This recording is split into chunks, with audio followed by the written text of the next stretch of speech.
गुरु गुरु ही होता है।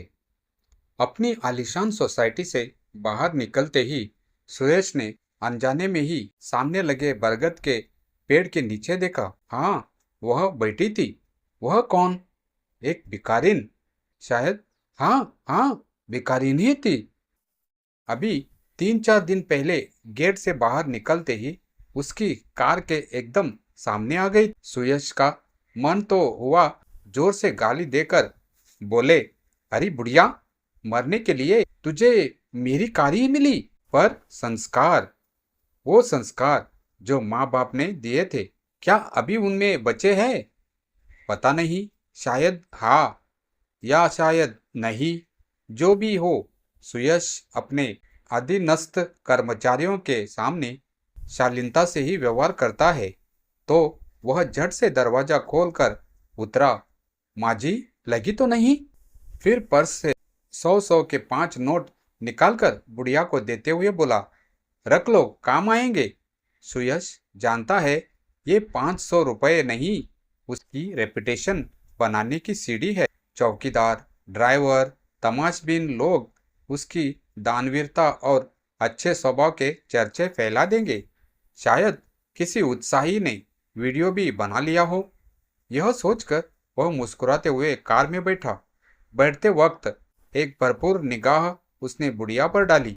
बुढ़िया उसे दोनों हाथों से आशीर्वाद दे रही थी। यह चेहरा तो बहुत जाना पहचाना सा लगता है, पर यहाँ अनजान शहर में कौन उसकी जान पहचान का होगा, वो भी भिखारिन। कार में बैठे हुए फाइल पलटते समय भी वह चेहरा यादों की स्लेट पर दस्तक दे रहा था।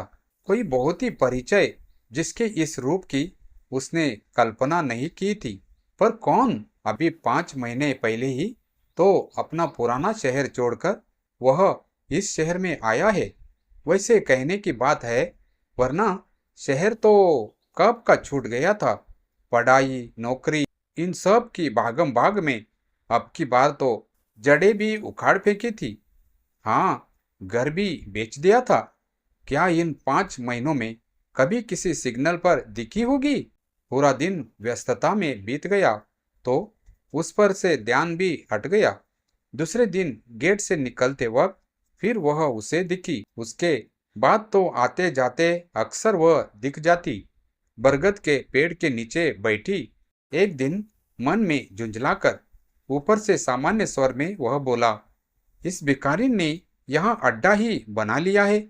ऐसे ही यह लोग यहाँ आकर रहने लगे तो पूरे इलाके की। इतना बोलकर वह बाकी के शब्द उसने मुंह में ही रखे। भाई, रेपुटेशन का सवाल था। वह ऐसा वैसा कुछ भी यूं ही नहीं बोल सकता था। प्रकट में बोला, इन लोगों के लिए भी एक घर होना चाहिए, वृद्धाश्रम जैसा। ड्राइवर बोला, साहब, शक्ल से तो अच्छे घर की लगती है, लगता है हालात की मारी है। वृद्धाश्रम तो अमीर दौलतों के माँ बाप के लिए होता है। सुयश का पूरा शरीर जनजना गया। अचानक से उसे याद आया, अरे यह यह तो उसकी इतिहास की शिक्षिका है। पर इस हालत में? यह माना उनकी परिस्थिति अच्छी नहीं थी, पर इतनी बुरी हालत, और वो भी यहाँ। उसने तुरंत गाड़ी को मोड़कर उस बुढ़िया के पास ले जाने को बोला और सोचने लगा, उसकी यह सबसे कठोर, अनुशासित और विरोधाभास के रूप में विद्यार्थियों की उतनी ही प्रिय शिक्षिका इस हाल में, और यहाँ कैसे? यह इतनी योग्य थी कि कभी उसने किताब हाथ में लेकर नहीं पढ़ाया। क्या सब उसे मुंह जुबानी याद था? किताबें भी, सारी कक्षाओं की।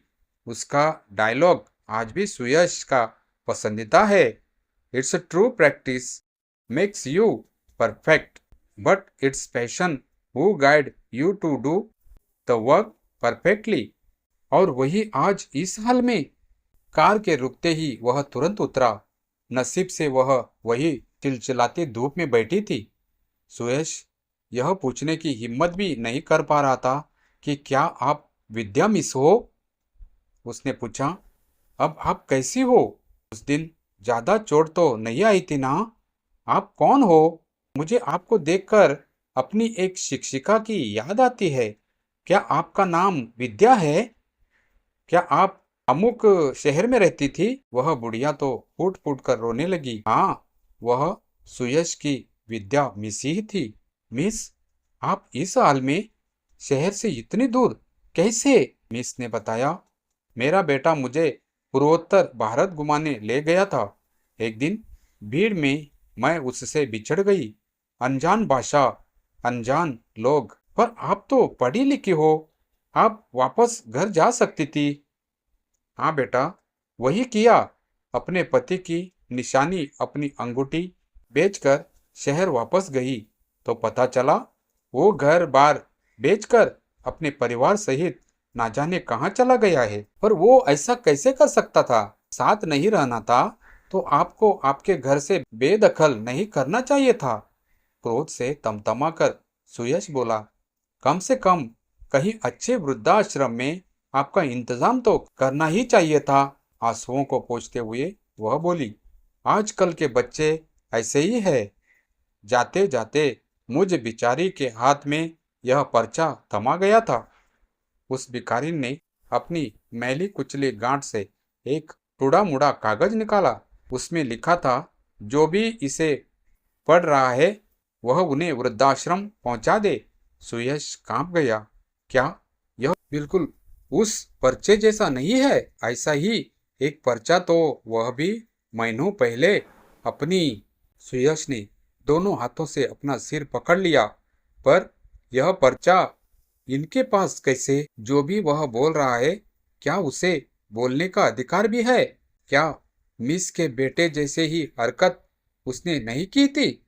मिस तो पढ़ी लिखी है, फिर भी उनकी यह हालत। उसकी माँ बेचारी, क्या वह भी ऐसी ही भीख मांग रही होगी? वह माँ जो चलते समय अपनी साड़ी का पल्लू उसके सिर पर रख देती थी कि उसे धूप ना लगे। वह माँ जो बारिश में पूरी छतरी उस पर रखती थी कि वह भीग ना जाए। वह धूप बारिश में न जाने कहाँ धर धर भटक रही होगी। अचानक से यह विद्या मिस के पैरों को पकड़कर रोने लगा। Sorry miss, very sorry miss. Mummy आपके साथ है ना? आप फिर से मेरी गलती का आभास कराने के लिए यह सब कर रही हो ना? मिस, मैं अपनी गलती स्वीकार करता हूँ। मानो मेरी गुनाहों की माफ़ी नहीं है, पर हमेशा की तरह आपने मुझे सही रास्ता दिखाया। मुझे मौका दिया आपने। मैं अपनी गलतियों का प्रायश्चित करूँगा।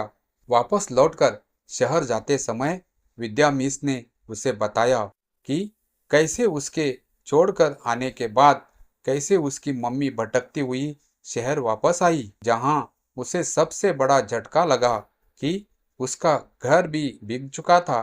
नाते रिश्तेदार सब दूसरे शहरों में रहते थे, जिनके आगे वह बेटे की तारीफ करते हुए ना थकती थी। उनको बेटे की यह करतूत किस मुंह से बताती? उसे कोई नहीं सूझा तो वह विद्या मिस के पास गई। आखिर बचपन से वह ही उसको सुधारती और सही राह दिखाती थी। एक बार फिर गुरु अपने शिष्य को गलत रास्ते से लौटा लाई थी। विद्या मिस के घर पहुंचने पर सुयश और उसकी माँ क्या निर्णय लेते हैं? माँ सुयश के साथ रहना चाहेगी या वृद्धाश्रम में, या अपने जीवन का निर्णय स्वयं लेगी? इस सारे प्रश्नों के उत्तर भविष्य के गर्भ में है। पर इतना तय है कि माँ का खोया हुआ सम्मान और सम्मान से जीने का अधिकार तो उन्हें मिल ही जाएगा।